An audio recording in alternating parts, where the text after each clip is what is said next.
I used to think silence was empty. A quiet room, a still night, a moment with no sound.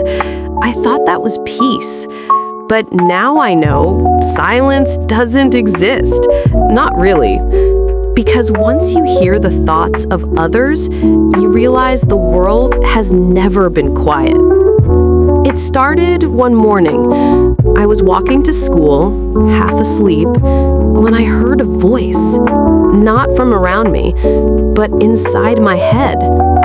I hope she doesn't notice my shoes are torn. I turned around. A boy behind me was staring at the ground, and I knew it was his thought. Then another voice, a woman beside the bakery. Please let me sell at least one loaf today. And another from a man on the bus stop. If I quit my job now, maybe they'll finally miss me.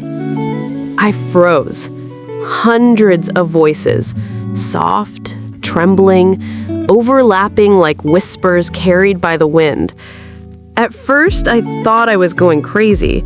I covered my ears, but that didn't stop it. The noise came from inside. Every person who walked by had a storm inside them, a storm that only I could hear. Some were kind, some were cruel, some were so tired they could barely think at all. And in the middle of that noise, I heard one thought that made my heart stop. She can hear us. I looked up, and for a split second, a stranger across the street was staring directly at me. He smiled, then turned and disappeared into the crowd. That night, I couldn't sleep. Every time I closed my eyes, I heard people's minds drifting in and out. Dreams, fears, lies, and truths, all tangled together. I tried to drown it out with music, but their voices were louder than any song. I didn't know it then, but that was the moment my life split in two, before the noise and after it. For days, I stayed at home, curtains closed, lights off. I thought if I avoided people, the noise would fade. But even through the walls, I could still hear them. Neighbors arguing, someone crying, a lonely whisper asking, "Does anyone even care if I'm here?" I realized I couldn't escape it, so I did the only thing left to do. I tried to understand it. At first, it was chaos. Voices layered on top of each other like waves crashing in my head. But slowly, I began to notice something. Every thought had a rhythm. Some were sharp and quick, full of anger. Others slow and heavy, full of sadness. And some were so faint, they felt like a sigh before sleep. If I focused, I could separate them, like tuning an old radio. One afternoon, I looked out my window. A woman was passing by with her child. I closed my eyes and listened. Don't let her see you cry. Stay strong for him. Her thought was trembling, but gentle. And for the first time, I realized I could feel what she felt, as if her pain was now inside me too. That scared me, because it wasn't just hearing anymore, it was feeling. The next day, I walked through the park.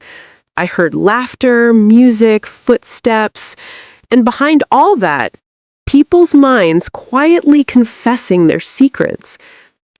I wish he loved me. I should have told her goodbye. I hate pretending to be okay. Each thought stuck to me, like invisible threads pulling in different directions. But among all those tangled emotions, one voice always stood out, a calm, distant whisper that followed me everywhere. You're not the only one. It didn't sound human. It wasn't from anyone near me. It felt like it came from inside the noise itself. That voice wasn't asking, it was calling me. And I knew, sooner or later, I'd have to answer. The city felt heavier now. Every step I took carried 1,000 thoughts that weren't mine. People smiled, laughed, acted normal, but behind their eyes, I heard storms. At school, it was worse. Everyone's mind was so loud, it felt like being trapped in a hall of mirrors that screamed, "Don't call on me, I didn't study. I hope she notices me today. I hate myself. Please, someone, just talk to me." Hundreds of voices, all begging to be heard, and somehow I could hear them all. At lunch, I sat alone. The noise wouldn't stop, but my own thoughts began to fade. I couldn't remember what I sounded like anymore. Then, silence. Just for a moment. A boy sat across from me. His mind was quiet, completely still. I looked at him confused. He smiled softly. "You can hear them, can't you?" he whispered. My breath caught in my throat. You know?" He nodded. "I used to." The world seemed to freeze around us. No voices, no chaos, just the sound of his words. He told me his name was Eli. He said he'd once had the same gift, or curse, but he'd learned to shut it off. "You're drowning because you're trying to listen to everyone," he said. "The mind isn't built to carry the weight of the world." I wanted to ask him how he silenced the thoughts, how he survived it. But before I could, he stood up. "You'll find out soon, when the voice inside the noise finds you." And just like the man from that first day, Eli disappeared into the crowd. That night, I dreamed of him, standing in an empty field, surrounded by shadows, whispering in reverse. He turned to me and said, "You can't save them all." When I woke up, the noise was different, louder, angrier, as if the world itself was thinking too much, and I was trapped inside its mind. I left the city the next morning. No phone, no music, no people. Just the open road and the wind. The farther I went, the quieter it became. The voices began to fade, until all that was left was my own heartbeat. For the first time in weeks, I felt light. But deep inside, I knew it wasn't over. That strange, calm voice, the one that said, "You're not the only one," it was still there, whispering softly, just at the edge of my thoughts. I reached a lake surrounded by pine trees. The water was perfectly still, like it was holding its breath. I sat by the shore and closed my eyes. And then, it spoke again. "You've heard them all. Now, listen to yourself." The voice wasn't trying to control me.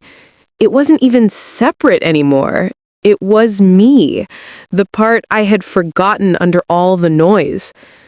For hours, I just sat there. No distractions, no thoughts that weren't mine, and slowly, I started remembering who I was before the voices.